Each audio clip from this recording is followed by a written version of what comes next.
Royal എൻഫീൽഡിന്റെ classic 50 വരുന്നതിന്റെ ഭാഗമായിട്ടുള്ള official confirmation ഒന്നും റോയൽ എൻഫീൽഡ് നിലവിൽ ഇന്ത്യയിൽ വന്നിട്ടില്ല. ഓൺലൈൻ മീഡിയസിലെല്ലാം കാണിക്കുന്ന മാർച്ച് 27 വണ്ടി ലോഞ്ച് ചെയ്യുന്നതാണ്. നമുക്ക് കമ്പനി ആൾറെഡി ഒഫീഷ്യലായിട്ട് അൺവീൽ ചെയ്തൊരു മോട്ടോർ സൈക്കിളാണ്. പിന്നെ വമ്പൻ സെറ്റപ്പിലുള്ള ലോഞ്ചിങ് ഒന്നും ഉണ്ടാവില്ല, ഒരു ചെറിയ ലോഞ്ചിങ് ഉണ്ടാവുള്ളൂ. വീഡിയോസോ പോസ്റ്ററോ അതിന്റെ സൂചനയായിട്ട് എന്തെങ്കിലും കിട്ടെങ്കിൽ അതുകൊണ്ട് തന്നെ അവർക്ക് ഇനിയിപ്പോ അതിന്റെ ലോഞ്ചിങ്ങിന്റെ എന്തെങ്കിലും വീഡിയോസ് വിട്ടാൽ മാത്രം മതി. അത് വീഡിയോസ് ഇല്ലാതെ തന്നെ ഡയറക്റ്റ് ലോഞ്ച് ആണോ ഒന്നും അറിയില്ല. എന്തായാലും 27 സാധനം ലോഞ്ച് ചെയ്യുന്നുണ്ടെന്നാണ് അറിയാൻ സാധിച്ചത്. എന്ത് പറ്റിയെന്നറിയില്ല. സാധാരണ റോയൽ എൻഫീൽഡ് ഇത്ര ഡിലേ ആക്കാറില്ല മോട്ടോർ സൈക്കിൾ. വീല് ചെയ്തു കഴിഞ്ഞാൽ പെട്ടെന്ന് തന്നെ ഷോറൂമുകളിൽ എത്തി അതിന്റെ സെയിലൊക്കെ പെട്ടെന്ന് തന്നെ സ്റ്റാർട്ട് ചെയ്യുന്നതാണ്. ഡെലിവറി എല്ലാം ചടപടെ എന്നാണ് കാര്യങ്ങൾ. ഇതിനെന്തോ മൈന്യൂട്ട് അവര് എന്തോ ഇഷ്യൂ അവര് ഫേസ് ചെയ്യുന്നുണ്ട്. സോൾവ് ചെയ്യാൻ വേണ്ടി ആയിരിക്കാം ഡിലേ ആക്കിയെന്ന് മനസ്സിലാക്കുന്നു. ഇതൊരു പ്രതീക്ഷ നൽകുന്ന മോട്ടോർ സൈക്കിൾ എന്ന്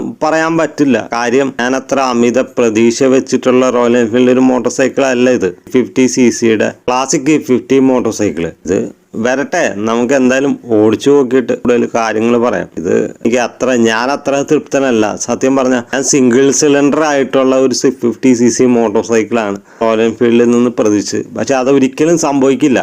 ഒരു എഞ്ചിൻ വെച്ച് ഡിഫറെന്റ് മോഡലുകൾ ചെയ്യാന്നുള്ളത് അവരുടെ ഒരു രീതിയാണ്. അങ്ങനെ കൊണ്ടുവരുള്ളൂ. ഒരു എഞ്ചിൻ കൊണ്ടുവന്നു കഴിഞ്ഞാൽ എല്ലാ വേരിയന്റിനും കൊടുക്കാൻ റോയൽ എൻഫീൽഡ് ശ്രമിക്കാറുണ്ട്. അതിന്റെ ഭാഗമായിട്ട് വന്നതെന്ന് ചോദിച്ചു നിർത്തിയാൽ വേറെ വലിയ വ്യത്യാസങ്ങളോ ഒന്നുമില്ല. ക്ലാസിക്കിനകത്ത് ട്വിൻ സിലിണ്ടർ ആയിട്ടുള്ള 650cc എഞ്ചിൻ കയറി എന്ന് ചോദിച്ചു നിർത്തിയാൽ സെയിം മോഡൽ തന്നെ. ഈ എഞ്ചിൻ വെക്കാൻ വേണ്ടി കുറച്ച് കോസ്മെറ്റിക് ചേഞ്ചുകൾ കമ്പനി വരുത്തിയിട്ടുണ്ട്. പിന്നെ തക്കതായ കാരണമില്ലാതെ റോയൽ എൻഫീൽഡ് അതിന്റെ ലോഞ്ചിങ് ഇവന്റ് ഇത്രയും ഡിലേ ആക്കില്ല. പെട്ടെന്ന് തന്നെ വണ്ടി ലോഞ്ച് ചെയ്യുമ്പോൾ അതിന്റെ സെയിലും കാര്യങ്ങളെല്ലാം സ്റ്റാർട്ട് ചെയ്യേണ്ടതാണ്. ഇതോ കാര്യമായ ഇഷ്യൂ ഈ മോഡലിൽ സംഭവിച്ചിട്ടുണ്ട്. എന്തായാലും സോർട്ട് ഔട്ട് ചെയ്തെന്ന് പ്രതീക്ഷിക്കുന്നു. മാർച്ച് 27 തന്നെ ഇത് ലോഞ്ച് ചെയ്യുമെന്ന് പ്രതീക്ഷിക്കുന്നു. ഗ്ലോബൽ ലോഞ്ച് ആണോ ഇന്ത്യൻ ലോഞ്ച് ആണോ എന്ന് കൺഫേം ആയിട്ടില്ല. എന്തായാലും 27-ാം തീയതി മോട്ടോർ സൈക്കിൾ ലോഞ്ച് ഉണ്ട്. എന്ത് പണ്ടാരെങ്കിലും ആവട്ടെ, എന്തായാലും വണ്ടി വന്നതിന് ശേഷം നമുക്ക് സംസാരിക്കാം.